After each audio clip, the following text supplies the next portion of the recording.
ভয়াবহ ভূমিকম্প কেড়ে নিল পরিবারের একমাত্র অবলম্বন ও ভবিষ্যৎ। নরসিংদীতে ভূমিকম্পের সময় দেয়াল ধসের মর্মান্তিক ঘটনায় প্রাণ হারালেন কিশোরগঞ্জের পাকুন্দিয়ার দেলোয়ার হোসেন উজ্জ্বল এবং তার 9 বছরের ছেলে হাফেজ ওমর। হঠাৎ করে আমরা বাড়িতে থাকি ওই টুটার পাইছি যে একটা ভূমিকম্পের সৃষ্টি হয়েছে, তখন দৌড়াদৌড়ি সবাই। এই দৌড়াদৌড়ির ভিতরে আমরা তো আর জানি না, পরবর্তীতে আমরা প্রায় 1 ঘন্টা পর জানতে পারলাম যে আমাদের ছোট ভাই অ্যাক্সিডেন্ট হয়েছে, তার ছেলেও অ্যাক্সিডেন্ট হয়েছে, তার মেয়েও অ্যাক্সিডেন্ট হয়েছে। তারা 4 জন।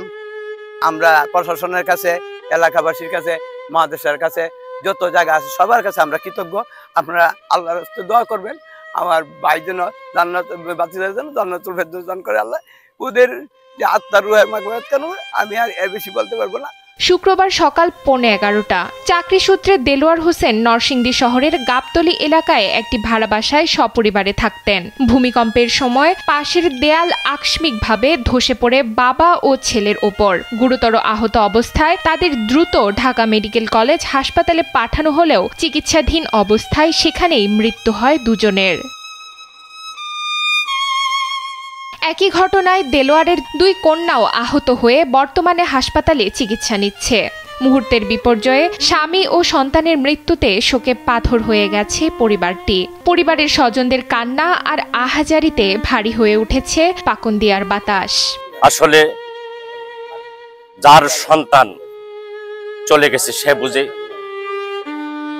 মৃত্যু প্রত্যেকেরই একদিন চলে যেতে হবে। আমরা বিশেষ করে আল্লাহ তাআলা যেন তাকে জান্নাতুল ফেরদৌস নসিব করে এবং আমরা সকলেই দোয়া করি। শনিবার সকাল 10:30টায় পাকুন্দিয়া পৌরসভার উত্তরপাড়া এলাকায় একই সঙ্গে বাবা ছেলের জানাজা অনুষ্ঠিত হয়। এরপর স্থানীয় গোরস্থানে পাশাপাশি দাফন করা হয় দেলোয়ার ও তার ছেলেকে। শোকাহত স্বজন ও সাধারণ মানুষের ভিড়ে জানাজার মাঠ ছিল ভারাক্রান্ত।